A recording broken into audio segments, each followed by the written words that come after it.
right, everybody, and welcome to the Touch of Gaming podcast. This is episode number 126. Recording this in 2013, which is awesome. It's a new year, man. How you doing, Jared? I'm doing great. I didn't introduce you. I just kind of threw it to you. That's yeah. Were you ready for that? I was mixing it up a little in the new year. Lloyd, I'm always ready. Cool. Well, just for old time's sake, as always, I'm your host Lloyd Hannison, and joining me, Jared Schultz. There we go. Okay, so I got the intros down. So it's been a while since we did a show. We took a small hiatus for the holidays, had some holiday cheer, and spent some time with the family. I feel amazing. Jared, how were your holidays, man? It was really good. A little bit exhausting traveling with an 8-month-old, but you know, it was good. Really, really good to see everyone again. I can fully believe that. I've traveled with children before. It is not always a fun time. Often is, not always. Yeah. The good thing is you have built-in babysitters when you show up somewhere, because everybody wants to hold the baby, and you can just kind of take a break. That is very true. We did get more time away from the baby, but man, like at night, his sleeping schedule was all off, and it was just a nightmare. But you know, it happens. Yeah, it does. It does. Cool, man. Well, I guess what we wanted to do for this first episode of the new year is, instead of doing our normal, what you've been playing, let's get into the news, let's talk about the games that we love. I thought we'd run down our top 10 games on the iOS platform for last year. So, Jared, how does that sound to you? It sounds excellent. Can you get that list ready in like a few minutes? Just kind of like get it, sink it in your head or something? I'll get going right now. Okay, cool. So I think that's what we're going to do in this episode. So if you've listened to the bonus stage, you probably noticed that I left off all my iOS titles that I had played. I wanted to kind of keep them special for this episode. So we have we have 20, well, I guess not 20 games. We probably have about 16 iOS titles to talk about today, and a bunch of titles that are the same on both of our lists, but at different places. It should be pretty. It should be pretty awesome, actually, to see where kind of games fall for me and where games fall for Jared. So I guess buckle in and get ready. We're gonna have a lot of iOS games to talk about over the next hour or so. But before we do that. You should probably just open up your iTunes now and make sure you have them all. I'll put links in the show notes, so you can click buy on all of them and spend money on 20, or I guess, as I said, about 16 awesome titles. Yeah, something like that. All right, so do you want to talk about anything before we get into it? Is there any like particular game that maybe you played this year that isn't on your list that you want to talk about, or you just want to get down and dirty and just talk about our list? You know, I had a couple, and I thought about it, and a couple that I'm going to say honorable mention. Right. Anomaly Warzone Korea. It's still a great game, but it's just the same one that we played. Yeah. It's more missions to the same game. But it is the same game. Still really, really good. Yeah. Totally. Yeah. Bastion, Hero Academy, honorable mentions for me. Right. Yeah, Field Runners 2. Field Runners 2, yeah. I started playing a game that came out yesterday, and I'm totally in love with it, called Blockheads, which is kind of a Minecraft clone, sort of. It's a 2D Minecraft, but it's not really. It looks kind of like Minecraft, but there's a lot more to it.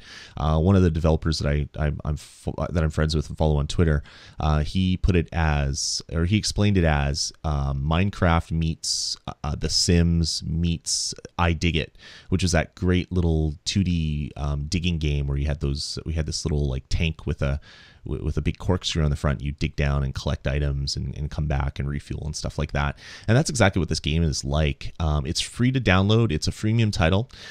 It changes up the Minecraft I guess mold a little bit by you need a crafting bench, workbench, or different. There's a whole bunch of different types of workbenches depending on what you want to make. And instead of just having to find the resources and it's made and you can use it, there's now a time delay. And the time delay can be from a few seconds to a few minutes, depending on what you're making. And the developer's taken the step to not allow you to put your device to sleep while you create this item. So you're forced to watch this little tiny progress meter tick up. You can speed it forward with these little crystals, which of course you could buy in bags and suitcases and other great things, like all the freemium titles allow you to do. Or you can buy an item for $2.99 that will double the speed of all of your, or make everything be built in half as much time. So I'm playing with it. I'm really enjoying it. I played it for about 2 hours last night. I started it like 10 p.m. is when the App Store refreshes for me here in Winnipeg. So I downloaded it at like 10:01 and installed it, and probably was playing by 10:02. And I was like, oh, this is cool. Checking it out, looking around, kind of playing it. And then I kind of look up from my iPad and it's like 12:35. It's like, oh, all right, I just lost 2.5 hours to this game. Went to bed, got up and played a little bit in the morning before work, and then got home from work and played a little more. So it's one of the games that I'm really addicted to. So you could probably hear more about that probably in the next episode. I'm sure I'll be ready to give it a review and talk a lot about it. If you dislike freemium, it might be something that you're not going to like too much for some of it, but I think if you stick with it, it's a really fun title. Yeah, I think overall the message taking away from just as I review games that is it's been a really great year for gaming. Yeah. In general on the iOS ecosystem. It was interesting. There was a story released that there were 40 million apps now that have been downloaded, and 20 million of them were in the last year, in the year 2012. Like, those are just incredible numbers, and this platform is just so vibrant right now. It seems like there's a huge mix of things that are from big developers and ones that have only made their name on iOS. I think of like Zepto Labs bringing out Pudding Monsters, and then there's the ones that just come out of nowhere and just surprise you and make you smile. Yeah. And I just think that this is really a great platform. Just mobile in general, iOS is really incredible. Great time to be a gamer. And if you think about it, it's so cheap. Obviously the phones are relatively expensive, but once you have one, you can get hours of enjoyment for a $20 bill. Yeah, you buy a $25 iTunes card and you're gaming for weeks on it. It's pretty damn amazing. And the one thing that like, I have a lot of Android using friends, and they always kind of give me a hard time. And it's like, if developers only made their apps for Android, the whole thing, everything would be changed. Everything would have changed in the market, and it would have been a better place. And I'm like, dude, no one buys apps on Android. I mean, that's the problem with the ecosystem. Sure, there are some developers that do sell apps, but like, when you look at the 20 million that were downloaded in the last year, you got to think a hefty percentage of them are apps that are at least worth 99 cents. So that's a lot of money going directly to developers' pockets. It's pretty amazing. It's really kind of changed the way that applications are developed, games are developed, and everything. Like, it's a direct source of income to people. Of course, you have to advertise and make people aware that your whatever exists. But yeah, it's definitely cool, and it just makes me really excited to see what comes out next year. Or this year, I guess. It is 2013. So what comes out this year? And next year. Next year will be even better. But this year. Yikes. All right, man. What do you say we get into our top 10? All right. You go first. What's your number 10, Jared? Drum roll, please. I don't have that queued up. I could have got it for you if you'd have told me. I would have had it ready. Yeah, so my number 10 is Devil's Attorney. So Devil's Attorney was that turn-based, it looks a lot like Phoenix Wright, and it totally isn't Phoenix Wright, where you're using different powers and trying to free people who are probably don't deserve it. Really great game, Devil's Attorney. Do you want me to say anything else about it? I guess you can go a little bit into it if you want. It's a game that I have on my want list. I haven't picked it up yet, but I'm wanting to play it. I really want to play this game. Yeah, it's a fun game. It has a lot of like cheesy, like 80s over the top type stuff, and you basically when you buy different things for your apartment, you upgrade your apartment that gives you stronger powers, and then you can use those stronger powers to cut the beat different or reduce evidence and take down the life of evidence. And so you always are balancing out how much you're going to attack their evidence, or you have to attack the most important things, and it's really, really good. I think it's like $1.99 on the App Store. I can't say that there's a lot of replay value, but really enjoy it. Cool. Awesome. So Devil's Attorney, you're number 10. My number 10 is a game that I don't think I actually reviewed on the show. It was probably in one of those weeks where we missed a week because of travel or whatever, and then just got kind of covered with other really awesome titles that we reviewed. It's a game from Fireproof Games. It's called The Room, and it's a 3D puzzle game that is basically set up as I don't know, it's kind of like some mystical device, and I guess your uncle died or something similar to that overused kind of a plot line, and you basically inherit this thing, and you basically have to figure out how to get inside of this cube or this room, and as you basically have this little square on your screen. You can spin it by just touching the screen and moving, and little things are movable, so you have to kind of solve a whole bunch of different puzzles, and when you do, you go into another layer of this puzzle, and then there's a bunch of other puzzles, and then you do more little things, and then you're in another layer, and it just keeps going like deeper until you get to the middle, and you kind of find out kind of what the room is all about. The only problem that I had with The Room is it's a little bit short. I think I beat it in about 3 hours or so. And not that I'm complaining that it only took 3 hours to beat. It's just I wanted more. It was such a fun game to sit there and try to figure out. I kind of like puzzles, and this was a lot of fun. The developers have said that they're going to be working on other chapters that they want to bake into it. This game came out in... I'm trying to find it online, if I can find the version 1. So it came out in September, so mid-September, and I haven't seen a patch yet other than a little bug fix that came out just in December. So they haven't added anything in yet, but hopefully that'll be coming. As it is right now, I still have absolutely no problem recommending this game to anybody out there. It's a lot of fun. I think it's like $3 on the App Store, or there's a light version. There's an iPhone version. Yeah, it's if you have an iPad, it's definitely something that you want to pick up. It's actually only $2 on the App Store, so it's a great $2 app. Get in, beat it in a few hours, enjoy your experience immensely, and solve the mystery that is The Room. So, The Room by Fireproof Games is my number 10.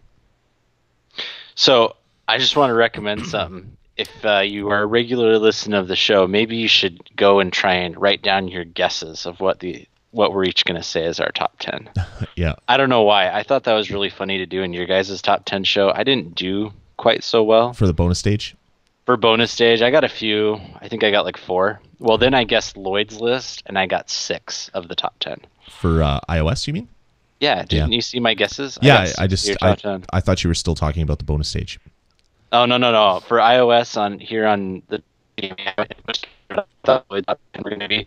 and I got 6 of the 10. So if you listen and you know what Lloyd likes, you can get quite a few of them. And go to vgpodcast.com/forums and post and let us know what your guess was. Like how many of your guesses were actually on our list. And we can maybe chat about that in the forums. That'd be kind of fun. Yeah, it'll be interesting to see. Okay, so my number 9. I'm actually kind of taking the cheater's way out. You're cheating is what you're doing. But I am giving it to Kairosoft. So this is... I didn't realize that was the name of a game. I'm going to have to go look for that one. So they obviously have this very addictive formula that you keep playing, and there's 2 specific ones that I came out that were my absolute favorites. The first one is Dungeon Village. So Dungeon Village, you're kind of in charge of a town, and your job in this town is trying to attract basically adventurers that then go out and defend the town. And as they come back and they earn money from the monsters, then they spend money at your stores, and you can use that money to upgrade your stores. Really, really good game. It's like $4, and man, it seems like every once in a while I get into this game and I don't play anything else until my iPod dies, and just really good. And I thought that it was really funny, a really fun way to do it. And I thought that this was one of the first ones that really felt different than a lot of the other ones. Cool. So the other one that I thought felt different and I really enjoyed, that's also by Kairosoft, was Epic Astro Story. That was a great game. Yeah, so this one, you are in charge of a space colony and you have to go and explore different planets.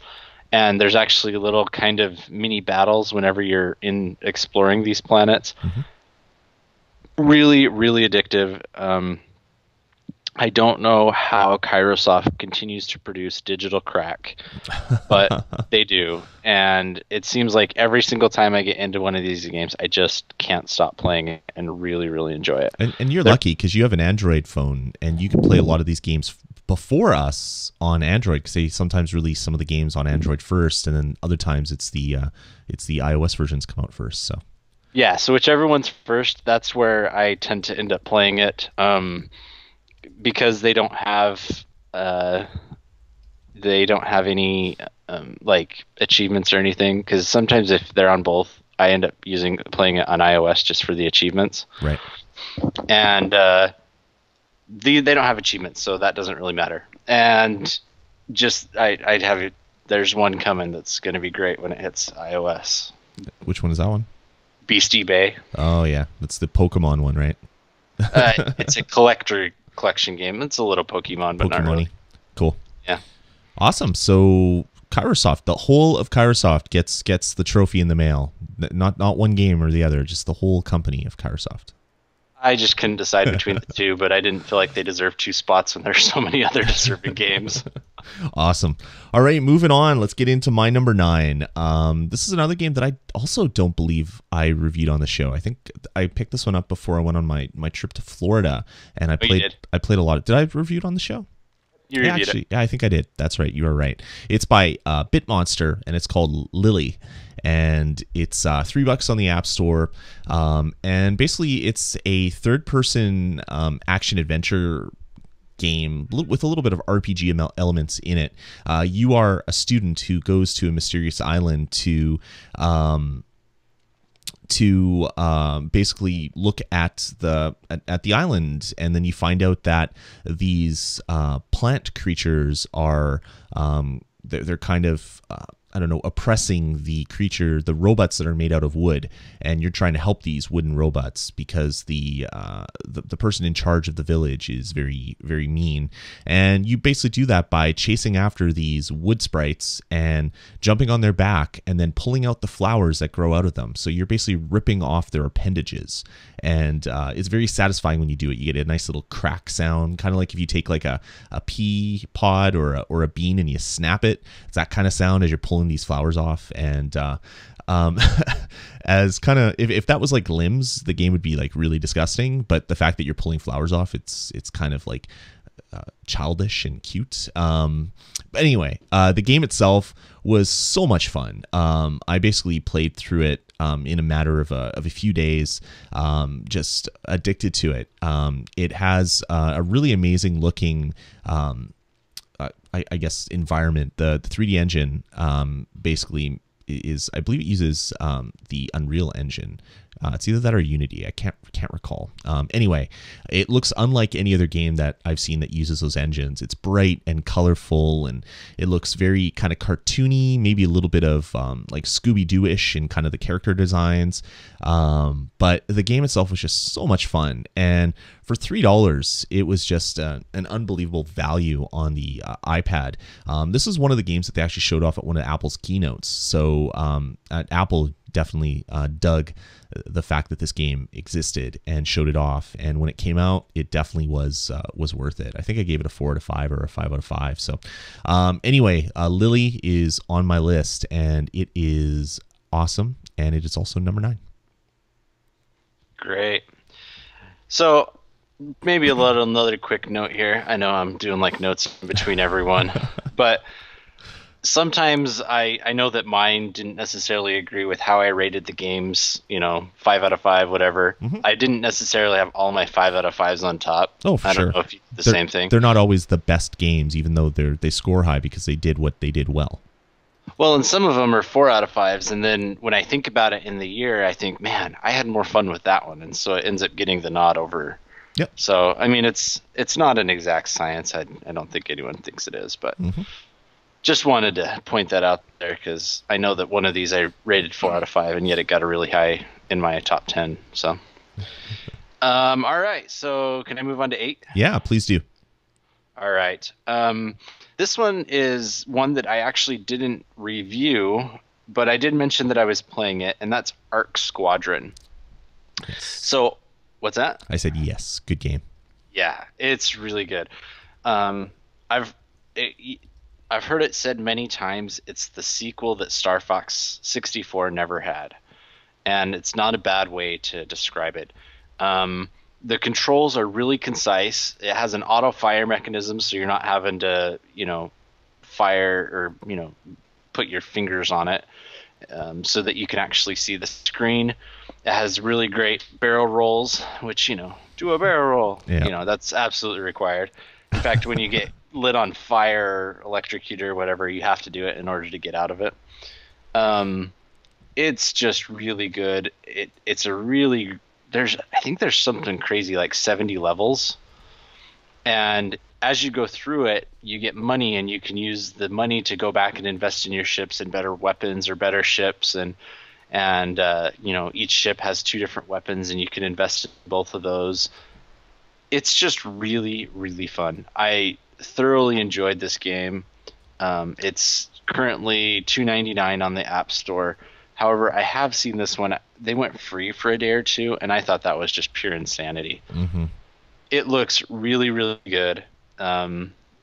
It's just a tight game, and the controls great. I really don't have anything bad to say about this game, and it really deserves a place.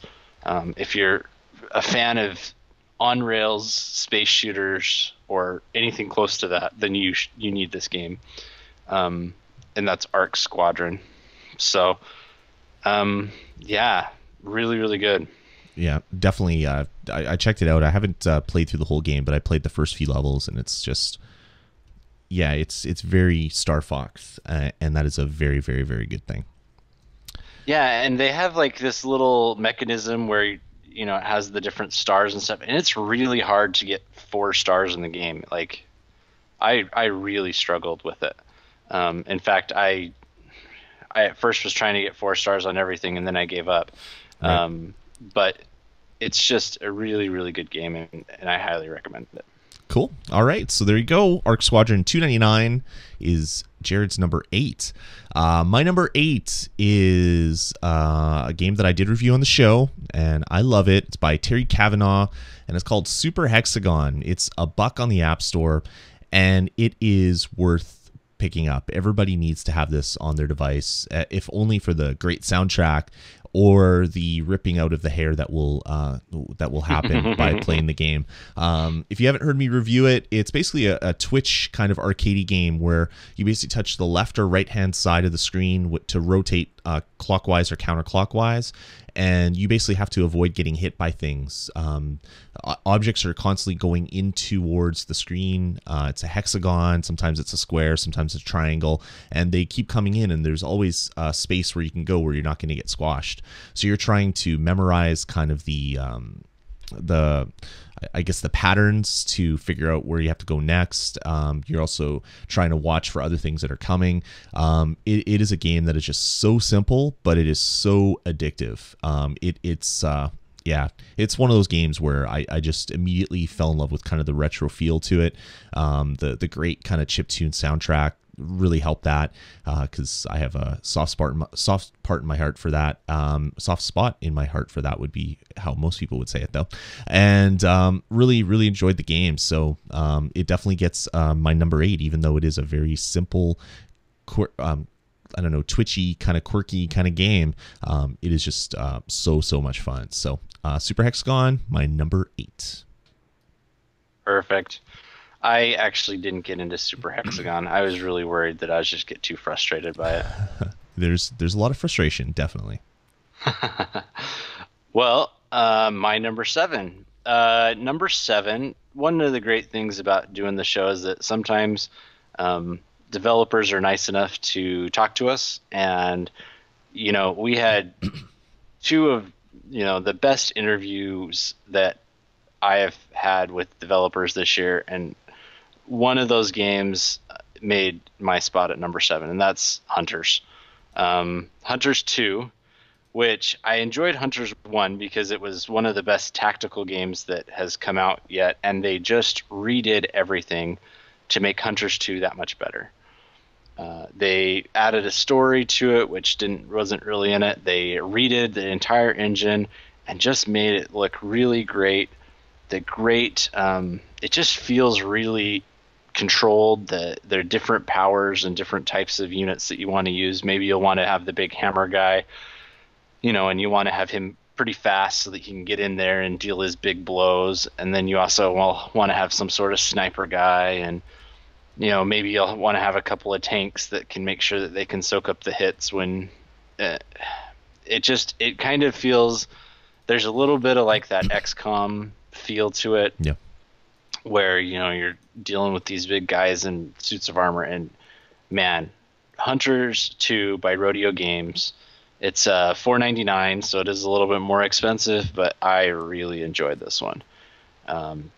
I mean, it's probably one of the ones that I've played more this year than just about any of the other ones.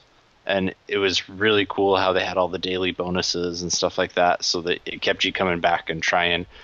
Maybe on the main campaign you'd get stuck. Well, you could go do the daily missions for a little bit, and then you'd be able to go and beat the campaign missions, which I really enjoyed. So cool. Played that one as well, and really, really did dig it. It's unfortunately a little bit further down on my list. Did not make the cut, but I agree. It was a really fun romp while it lasted.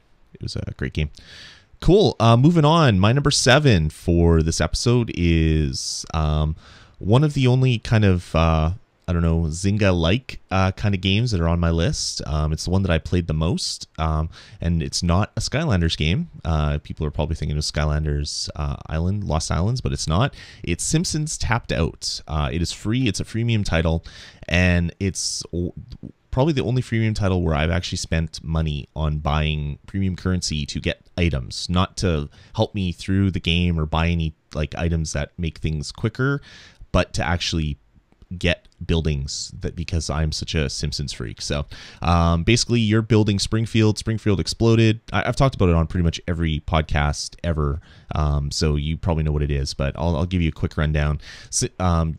Homer basically doesn't do his job like usual. The nuclear power plant where he works explodes, and it creates a million other alternate universes, and you land in one of these alternate universes without a Springfield. You're basically in a barren wasteland, and then you are basically tasked with building Springfield, your version of Springfield, with all the different people and buildings and things like that. It's by Electronic Arts, and they keep putting updates out. They came out with a Halloween update that had a whole bunch of new buildings and people and premium quests and things. They just finished the holiday quests, so you could basically the whole world's blanketed in snow, and you could buy Christmas trees, or you get a Christmas tree. You could buy other kind of holiday like buildings. You could unlock lights and stuff for your city, which was kind of neat. There's also the Maple store, which was kind of funny as well. And it's one of those games where I load it up a few times a day. I collect money from all my buildings. I send all my people on their tasks, and then I kind of let it just do its thing. I've played it probably the most out of any game over the last year, so it had to be somewhere on my list. And it is. It falls on number 7. So if you haven't played it, definitely go out and do it. It is Simpsons Tapped Out, and it is free to play. I think that updating it constantly with like new stuff is pretty key. I played a ton of Skylanders Lost Islands, and it's feeling really boring to me because the only thing they've added was that Tree Rex's house. And I think that had they continuously added stuff, it probably would have made it on my top 10 because I've played that one a lot too. So. Yeah. It was fun, but yeah, it didn't touch Simpsons, unfortunately. Yeah. All right, moving on to number 6. Oh, I have to go find my list. It's on the other screen. Number 6 for me is a free game. It's Outwitters. Outwitters is by One Man Left, and this to me is one of my heartbreaks of the year because I found out, or they kind of released the numbers on this, and the fact that they were losing a ton of money on Outwitters just made me sad because it really is a great game. Mm-hmm. It's a turn-based strategy game that is asynchronous, which is always a lot of fun, and if anyone wants to challenge me, feel free. I can't say that I'm great, but I enjoy it. And there's currently 4 teams on it, and each of the team plays very similar, and it's very enjoyable. I like having a ton of games. They play really fast. They updated some things and really cleaned up the system a little bit with for example, now when you kill people, you get a free wit that turn, so you can you get a little bit extra in it. Because what was happening was people were flooding the field with the cheap units. And now if you flood the field with the cheap units, well, then the other team gets to feast on your cheap units and get extra wits for it. You know what I mean? Right. So there's actually a nice counter to that, and they've done some balancing. It's just really, really great. They came out with the 4th team, and they said that they did that primarily because they felt like they owed it to the people who had bought the full set. Because in the game for $2.99 you can buy all the teams ever that they come out with, and so I think each team is like $1.99. So there's now 3 teams, and the way that they have it limited is you can only play with the basic team, which isn't bad at all, unless you go ahead and buy in the store the extra one, and then you can only have so many games at a time. I think it's like 5 if you don't buy anything. But then if you go ahead and spend the money, then you get your game limit increased to 20. And then you can also buy the game limit upgrade for $2 and increase it to 35 if you want. I don't think I would ever have 35 games going because that would be, me playing nothing but Outwitters. It would be a full-time job. Yeah, but this game it's interesting because as I was doing my top 10 list, both this game and Hero Academy came to mind. And they're a little bit similar, that asynchronous type thing with lots of different teams. And for me, I just like the fact that in Outwitters you can continuously build your team. And I want to say it's maybe not quite as... It feels more simple but deep, whereas I think that Hero Academy starts to feel complex and deep, and I like that simplicity. They keep things very simple. The differences of the team are only if you get the big unit, and it's just a really, really great game. It feels a little bit like not like chess, but kind of, each of you taking your turn and figuring it out. So yeah, that's my number 6, Outwitters, free in-app purchase. Cool. All right, moving on. My number 6 is also a free game with an in-app purchase. It's Magic 2013. So it's Magic the Gathering Duel the Planewalkers 2013, called Magic 2013 on the App Store by Wizards of the Coast. It's a free game with a $10 in-app purchase if you want to unlock all of the content in the game. It's essentially the same title that was on Xbox Live Arcade and PlayStation 3 Network, so PSN. And essentially it is a digital representation of the Magic the Gathering card game. It's their new set, so it came out just before the new set, and you could basically check out the cards before they came out in like physical cards. You could buy packs and things for those people that still play Magic. They played a lot of this to get ready for tournaments and things. I don't play the card game. I used to play it a long time ago with some buds, but haven't done that for years and years and years. But I still like playing Magic. Basically, you're playing cards to summon creatures, and you put down land to give you a mana pool, which is basically allows you to cast cards with bigger casting costs and things like that, and you can target people and cards with direct spells and things, and it's a really fun game. And the reason why I like this one so much is it almost feels like you're playing with real cards. Like, I have the Retina iPad, so the graphics themselves and the text, like, it was super crisp. Like, even when the cards were in their small little form on the bottom of the screen, you could read all the text that was on it just because of the amazing like Retina screen. It was just so high res. I played it on the PlayStation 3 and I love it on the iPad. PlayStation 3 is good. iPad was much better. And I just had a lot of fun kind of just playing Magic again and having a lot of fun with it. They've, since it came out, they've added a bunch of expansions and other decks and things like that. So there's a lot more content available than when it launched. I think they've added about 7 decks or so. I haven't bought any of them because I kind of got my fill from the base set. I'm not someone that plays tournaments or plays online with this. So I just play against computer and do that fun stuff. But yeah, there's definitely a lot more content in it if you choose to take advantage of it as well. But anyway, this was probably my favorite kind of board/card game representation on the iOS platform this year. Just loved it. And yeah, that's my number 6, Magic 2013, free with in-app purchases. You know, I really wanted to play this one, but I kept hoping that it would go universal, and it never did, and I don't get the iPad very much. So you wouldn't want to play it on the iPhone either. Anyway, you wouldn't be able to read anything at all. Yeah. Well, some games have been able to do it, like just by touching on the card and zooming in and stuff. Yeah, I guess so. It's that's one that I'm kind of sad I never got to play, and I don't know, maybe I'll have to go pick it up on the PS3 or try and sneak the iPad away. We'll see. All right. All right, moving on to the top 5. This is where it gets a little bit tight. So my number 5 is actually going to be one that it seemed to got forgotten about by a lot of people, and that is Rune Raiders. I absolutely loved this game.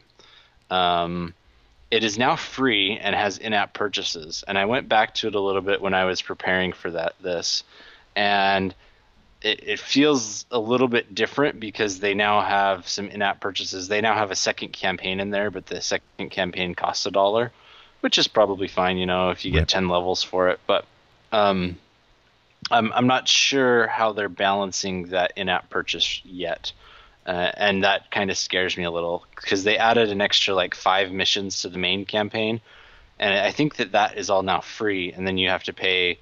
So there's 20 missions there, and then an extra 10 levels for the bonus stages, and then it looks like there's a couple of other purchases in there, specifically like a new hero. It's really hard to explain this game, but you end up going and hiring heroes that then act as tiles, and each hero attacks in different ways. The writing in it is some of the funniest that I had in any game the entire year. There are so many puns that it's not even funny. And just, I really enjoyed this game. And it looks like now there's an extra hero, but you have to buy him. And it's just one of my favorite games. And, you get the big tree that's alive, and you get the crazy bear that will grab stuff in front of him and throw it off to the side, and just really, really great game.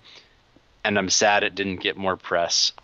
So here's my little extra press. If you don't have Rune Raiders, you should go pick it up. It's by Retro 64 Studios, and the Retro 64 was actually started by a bunch of guys that came from PopCap, and just it's really good. So if you don't have it, you should pick it up and go give it a try. You're advancing through these little corridors, and I don't know. Have you actually tried this one, Lloyd? I think that you thought about it, but I don't know if you actually tried it. I have not. Never made it to my playlist, unfortunately. Lloyd, will you go download it for me? Yes, Jared. For you, anything. Thanks. So, Rune Raiders, it's free. You should pick it up. And if you like it, I mean, it's worth dropping them $1 for one of the extra campaigns or something like that, because I really want to see stuff like this because it's so different. And, if you remember last year, I told you about another little game, and you didn't go wrong with that one about this time of year. I don't know what game you're talking about. I don't think that ever happened. I think you're lying, Jared. All right, we'll talk about it later. Cool. Nightcool Dreams in the chat room says he's going to get it too, so you can feel doubly as good. Yes. Two people are going to be playing it for you. All right, moving on. Let's get to my number 5, and it's a game that we talked about a fair bit on the ToG back in the day. It's by Chilingo, or it's published by Chilingo, and it is a game called Puzzlecraft. It is free with a stack of in-app purchases if you want to buy coins and other things like that. And basically, it's a match 3 puzzle game. RPG. So you match 3 to get resources, use those resources to then build stuff, and you build stuff to make more money, and then you continue and you get more items, and you just keep going and going and going. It was a game that both myself and my wife were absolutely 100% addicted to. Like, she's more so than me. Like, she has the max number of all the resources right now because she played it so much after beating the game, after creating the castle, because she's waiting for the next update to come out, and she didn't want to have to wait to build anything. So the update will come out, and she'll still have like a stupid amount of every resource. I don't understand what she's doing, but yeah, Puzzlecraft is I don't know what else to say about it. I think both of us gave it a 5 out of 5 on the ToG, and yeah, unfortunately the game is pretty buggy. Every time they release a patch, it seems like it has a chance of deleting everybody's city. It's happened to me twice where I've had to restart the game. So I don't know why they do that. You think if you're bitten once, you wouldn't continue to release updates that would delete people's save games, but apparently they have not learned. But hopefully they will in the future. They keep promising an update. So yeah, we'll see if that actually comes out. So anyway, everything aside, I didn't have those problems and I enjoyed it, but just words to the wise, there might be some issues in the game right now. So I guess if it's the first time you've downloaded it, obviously it won't delete your save game if you don't have one. But just keep that in mind. Don't update right away. Look on the forums first and make sure it's not deleting people's save games, because I don't trust their updates, to be honest with you. But anyway, Puzzlecraft, free, no reason not to download it. And there's in-app purchases to make things easier on yourself if that's what you want to do. And yeah, great game. My number 5. I actually feel a little bad because I played a ton of Puzzlecraft, and I don't think I ever spent $1 on it. And I feel like I should support the developers because this was a really good game. Did it have any sort of money duplicating item in it, like a money doubler? So. I don't think it did it? No, I think the only thing you could do is just purchase piles of gold. So I did not spend any money on it either, because I really only buy like the items that double the amount of gold that you get when you beat it. So it's probably another game that I played a hell of a lot and did not give them any money. So sorry, Thania Games, I think that's what it is. Come up with an update and have an item doubler, and I promise to buy it. Yeah, I had the same thing, though. I ended up having to restart twice because of buggy updates. And so, I mean, we're talking, my number 4, moving on, is Puzzlecraft. Oh, so, what's that game about? Tell me about it. So, obviously, this is the first one that shows up on both of our lists. Really great game. Really enjoyed the match 3. There's no way to really fail at it, and it's been so goofy. I think just about everyone that I've gotten into this game has enjoyed it, Mm-hmm. at least for a while. I even had my mom playing it. Yeah. And she actually liked it so much that she went and tried to talk to the developers on Facebook, and she got so excited when they responded back within like an hour. And she was asking about more content. And the thing is they really need more content. And honestly, had they continuously supported this, you'd think they would have been able to bring out some new content by now. They keep saying that they're trying to balance it and everything like that, but Yeah. I don't know. I just feel like they should have kept bringing out new content, because this game was on fire for so long, and it was a really great game, and I'm sad that it hasn't gotten the extra content that it deserves. Totally. And it landed on one of Apple's like best of lists for 2012. So they've gotten a whole pile of press and everything, and like you'd get more if you release some more content for it. So hopefully that is something that they have planned for 2013. Yeah. Even if it's like pay 99 cents to get extra content, I'm sure that they would make a mint on it, because this game, it was one of those ones that we were talking about. It just came out of nowhere. Yeah. You know, it's not like there was any press at all. All of a sudden it shows up on the App Store one day, and we're just like, wow, this is really good. So, yeah, Puzzlecraft, it's Lloyd's number 5 and my number 4. So at free, you should go get it. All right, moving on. Let's get to my number 4, which is your number 3, Jared. This kind of worked out really odd, and that is Walking Dead Assault. So I guess we can both talk about it. This is my number 4 and your number 3. The Walking Dead Assault, $3 on the App Store, and it is a top-down kind of real-time strategy game set in the Walking Dead comic universe. So not the not the television show universe, even though there's a lot of similar characters and things like that. The really cool thing about this is it's a top-down real-time strategy game. So you're moving your characters and shooting zombies and stuff. But it looks like you're in an actual comic. Like the whole game world is black and white, and but when you shoot zombies, they spray blood and it's red everywhere. And then you can touch the screen with 2 fingers and pinch to zoom, and spread your fingers apart to zoom out, and you can twist it to rotate. And I don't think I've seen a 3D engine on the App Store that has been less, or that has been more kind of smooth than this one. It's like smooth like butter. It's kind of unbelievable how quick and responsive it is. And the game itself is it's really fun. Like there's, I think 13 levels or something like that. You basically play the levels. You have to destroy all the zombies to beat the level. There's a bunch of other kind of objectives in the levels that you can complete. You don't have to. If you complete them, you get more points, and you also unlock achievements. And they've also just come up with their first update, which basically adds Michonne to the game as one of the playable characters. So you choose any of the roster, and you fill it up to 4 people in your party. Each person has a skill that is always on, and then it has a skill that you can use by hitting a little skill button on the screen. So it's a really great real-time strategy game. Yeah, they have a couple of chapters, and this is one that I'm just anxiously awaiting the extra chapters, because they have 2 other chapters that they say they're bringing out, and I'll probably have to pay a couple bucks for each of them, and I have no problem doing that. It's really, really good. I really enjoyed, and here's the other thing. I am not like a Walking Dead person, if that makes sense. You're not a zombie, Jared? I'm not a zombie.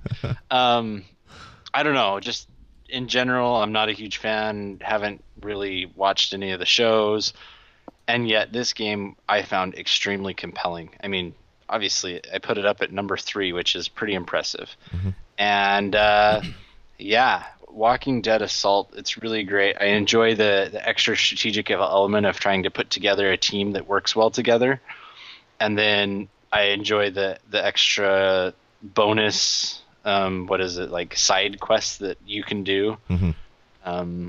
That really changes things up if you're trying to accomplish all of those. And then I think that the way that they integrated your other people is really, really good. This was the one thing I wanted them to do a little bit better, to be able to actually compare the same level, because otherwise someone can just go through on easy and dominate all my leaderboards. And I think they've changed that in the latest update, where you have to go at least normal, like the medium difficulty to get on the leaderboards. So if you go on easy, you don't show up on the leaderboards. Doesn't help anything that's already been set, I guess, but going forward, you're not going to have any easy scores on the leaderboards. Yeah, it's really, really good. Really enjoyed Walking Dead Assault. Love the art style and the camera. Man, every other game that tries to do like a top-down view should look at this game for a great example of how to get it done. Yeah, totally. And like you said, the way that they've integrated the high score stuff, when you're looking at the level select screen, you always see the high score of everybody that's on your friends list. So you know that Jared has beat your time on level 5 by 3 seconds. So you have to figure out a way to beat him so you can get your name up in lights. And it's similar to like some of the racing games I played on consoles, where you start a race and you always see kind of the next person, or even like Geometry Wars way back on the original Xbox 360 launch. You would always see the person right above you, and you know that you had like a little bit further to go to beat them, and then you get your name on the high score list. But then you come back the next day and you see that people basically destroyed a lot of your high scores, and you have to go back in and reset them. So really, really fun game. So Walking Dead Assault is my number 4. Jared, what's your number 3? Oh yeah, Walking Dead Assault. Yeah, it's good enough to make both of our lists and this high up. And I promise we'll only do this one more time. All right, moving on. My number 3, if you're not sick of my voice already, is a little game that came out pretty much the last day before the App Store locked down for the holidays. I downloaded it and basically did not stop playing it. I loved every second of it. It's by Crescent Moon Games, and it is called Ravensword Shadowlands. It is a sequel to Ravensword, so it's Ravensword 2, and it's $7 on the App Store, so it is a premium price. I basically played and beat the game. It's the first game that I beat over the holidays. I had a goal to beat as many games as possible, and I did really good, so I'm quite proud of that. But Ravensword is the first one that I beat, and it took me over 8 hours to basically destroy the game and beat all the content and all the side quests, and I loved every second of it. So basically it's a third-person action RPG similar to an Oblivion or a Skyrim. You basically go through a medieval dungeon based world. So you go to a city, they give you quests, you go to a dungeon, you fight a boss, you get stuff, you go back. There's weapons that you can find and equip on your character, different armor sets. There's a bunch of magic, but the magic system is kind of janky. The game has some issues, and there's some patches that are coming out. It took me about 8 tries to beat the final boss, not because I died, but because the boss would just disappear into the sky, and then I'd have to reload a save, and hopefully I could beat the boss before he disappeared again, and some other things like that. So, but all in all, it's a huge world that you can explore. At one point, I guess it's kind of a spoiler, but not really, because it's in one of the screenshots. You get a flying mount, and you can actually fly through any of the sub-world sections, and just fly around and do things like that. It's I don't know. It is such a great game. The reason why it wasn't higher on my list is because I didn't spend as much time with it as some of the other games that are on my list, just because it came out so late, and I spent a lot more of the year playing some of the other games. So anyway, Ravensword Shadowlands. Pretty much my top 3 are kind of like my top number 1. It's like my number 1.1, my number 1.2, and my number 1.3, because they're all really, really good. So Ravensword Shadowlands is unfortunately my number 3, and it is $7 in the App Store, and it is definitely worth checking out if you like Oblivion or other kind of third-person action RPGs. So, Jared, what's your number 2? Is it also Ravensword Shadowlands? I'm not going to copy you this time. Okay, phew. This one is going to be a bit of a surprise, maybe. Blast Away by Illusion Studios, I believe it is. Wow, really? Yeah. So Blast Away, you play these little robots, and you get to moving between these robots. It has some really great like throwing mechanics where you're throwing bombs and you're throwing teleporters and you're changing the colors so that you can solve the different levels. It's really, really good. I enjoyed the physics, but it also has some like kind of platforming-ish elements. Um, it's just it's one of the games, and every time I played it, it made me happy, and that's a really good sign of, for me, what I really want to do. You know, because if I'm playing games, it's not like I want to be sad, which is why I haven't played The Walking Dead. Um, but it's just a really great game. The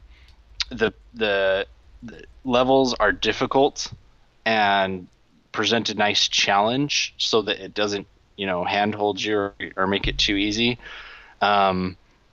It's really, really good. So if you haven't given this a try, Illusion doesn't really do a lot of sales, so don't really expect it to go on sale.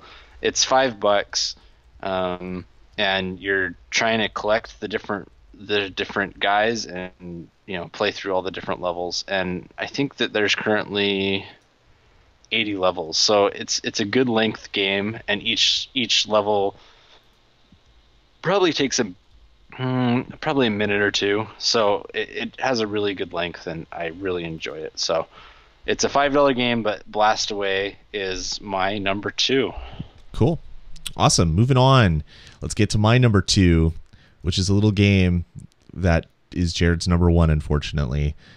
And that is Squids Wild West. This is a game I hadn't played the original Squids game until Jared publicly shamed me on one of the podcasts. He's like, "You haven't played Squids? It's the best game ever." And I'm like, "Fine, I'm gonna do you better. I'm gonna download both of them and I'm gonna play them and I'm gonna tell you how terrible they are." And I loved Squids. I played through the whole game in like 1.5 sittings. Like I just like marathoned it, and I was like, holy crap, this game is amazing. And then I started the Wild West version, the sequel, and it is great. It's better in every aspect. Actually, I recorded an episode of Full on Indie, another podcast that I do, and I actually played a bunch of the soundtrack as our music breaks on that show, because even the soundtrack is amazing.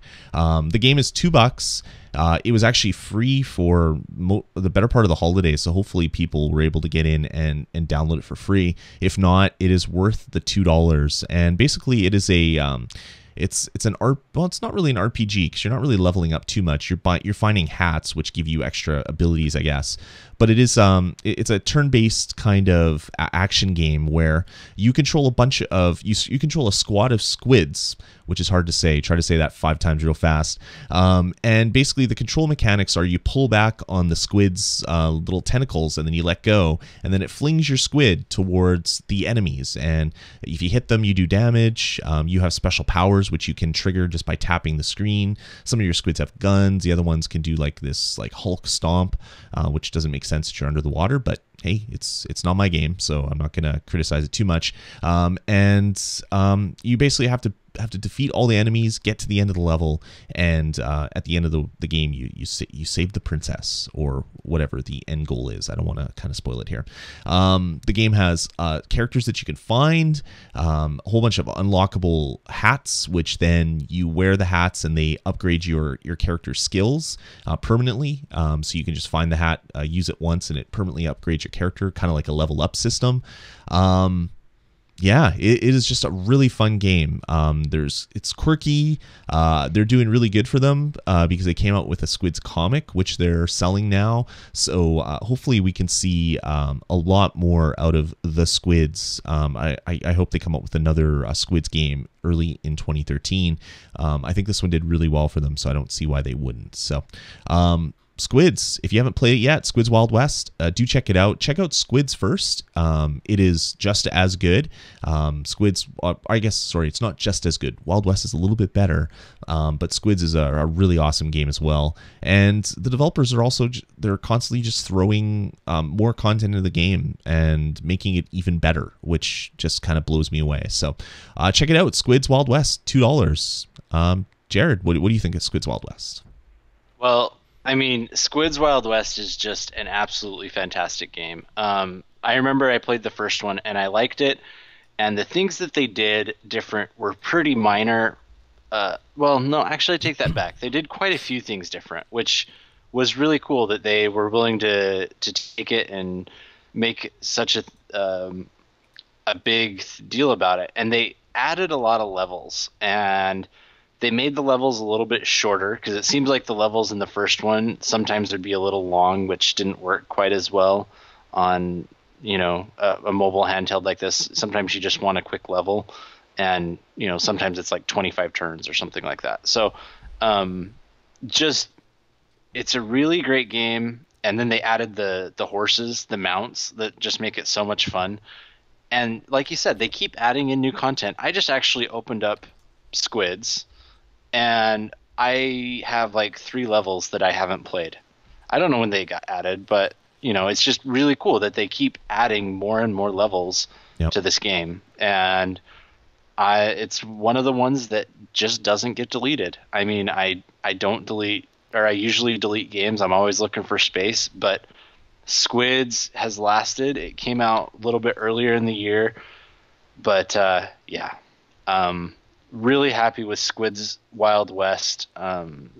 Glad that it's doing well for them, because I really like what they're doing, and I can't wait to see what they're coming out with next.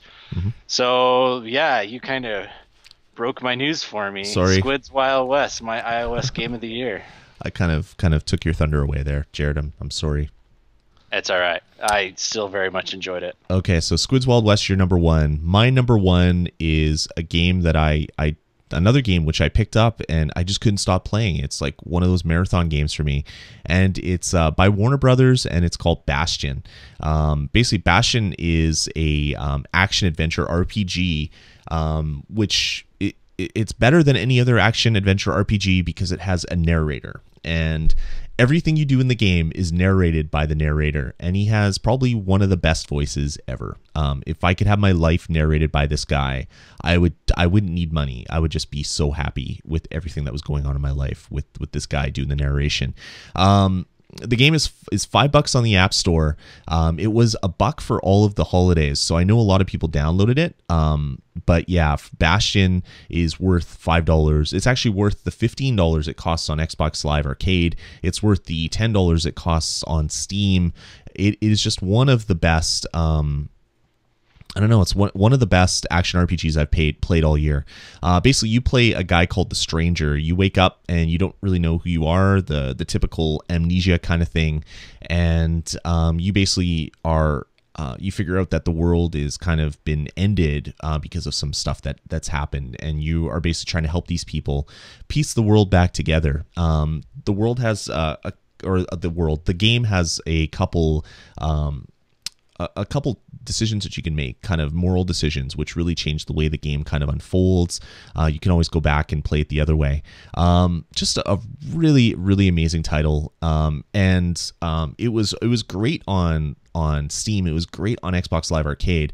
And I think the port to iOS is probably even better. The kind of the controls they did with the touchscreen, they made it great. They made it super playable. Usually touchscreen controls really get in the way, but in this game they kind of just fit right in. One thing to note here is that the game requires an iPad 2, an iPhone 4S or newer, or a 5th gen iPod Touch. Unfortunately, with the way that Apple allows you to target devices, it says the requirements, it will run on an iPod Touch 4th gen and 3rd gen and some other things. 3GS iPad, or iPhone rather. Unfortunately, it doesn't work with those. You have to, right at the top of the thing, you need an iPad 2, an iPhone 4S, or an iPod Touch. So just a little caveat to everybody out there. And the thing that they've added with version 1.1, which just came out a little while ago, is that it's now cloud saved, enabled, and universal. So you can start it on your iPad, you can save your game to the cloud, and then continue on your iPhone and keep going with it like that. So anyway, it's just an amazing title, worth it for everybody to check it out, just to hear the narrator. As I said, if he could narrate my life, I'd be just such the happiest person in the world. So anyway, my number one game for 2012 on the iOS App Store is Bastion. Yeah, I played Bastion a ton, and I think that it's kind of interesting if you look at our top couple games. It's interesting how much the music is in there, you know, because Squids, I mean, that soundtrack is one of the best ones out there. Yeah, totally. And then Bastion just has an incredible soundtrack. Exactly. Yeah.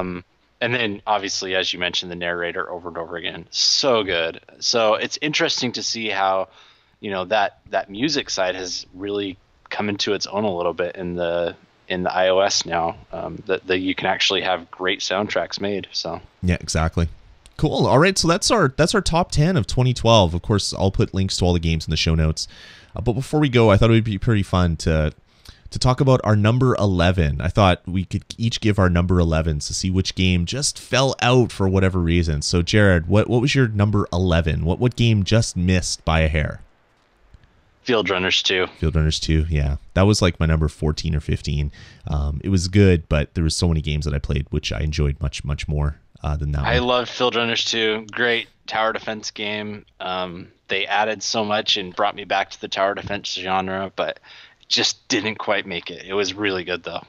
Yeah, exactly. I agree there. It's just more of the same. It's really good more of the same, but it is still just more of the same. Well, my number 11 is a game that I gushed about a lot on the show.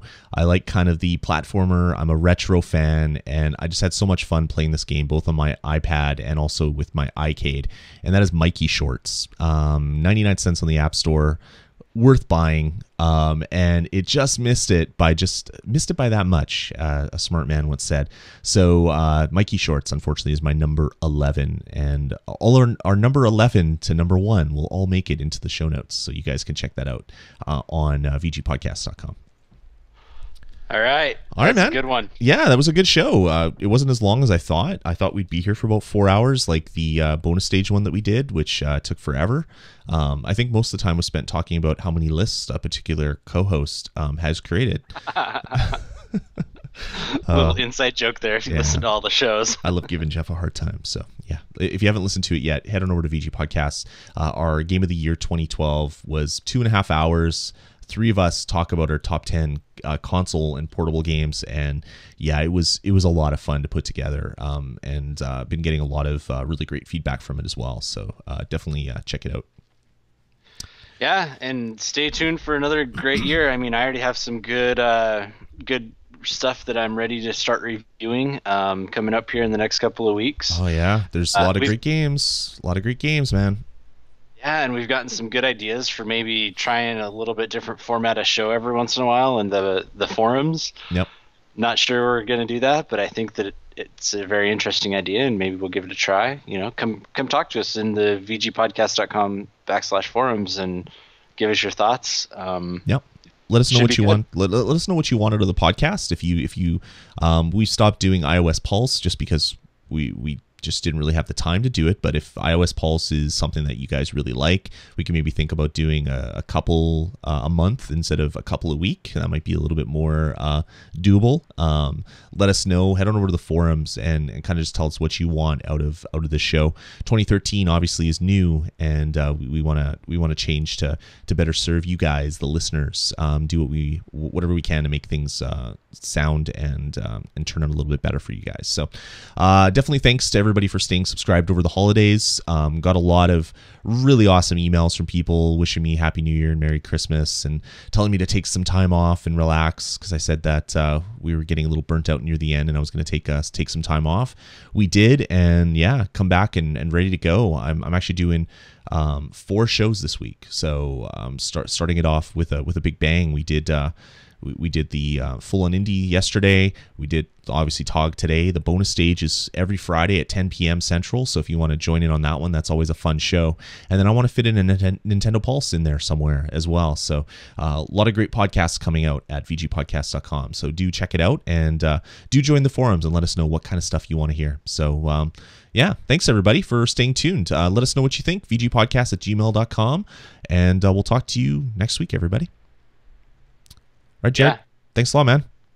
Shout out to the people that joined us. Yeah, thanks to everybody. The Ride, NyQuil Dreams, we had Mike gone. We had a couple of people pop in and leave without changing their names. So they were VGP underscore and random numbers. So I can't shout out to them, unfortunately. But thanks everybody for joining us for all these live shows. I love having you guys come out and interact with us while we're recording the show. It actually makes it really, really fun and enjoyable. So definitely thanks to everybody. If you want to find out what shows we do live, head on over to vgpodcast.com/live, and our recording schedule will be updated as shows are scheduled, and it will kind of give you an idea of when each of the show is going live, and you can join in and chat with us and have a bunch of fun that way as well. All right, have a good week, man. All right, Jared, take it easy, and we'll talk to you guys in a week's time. Later.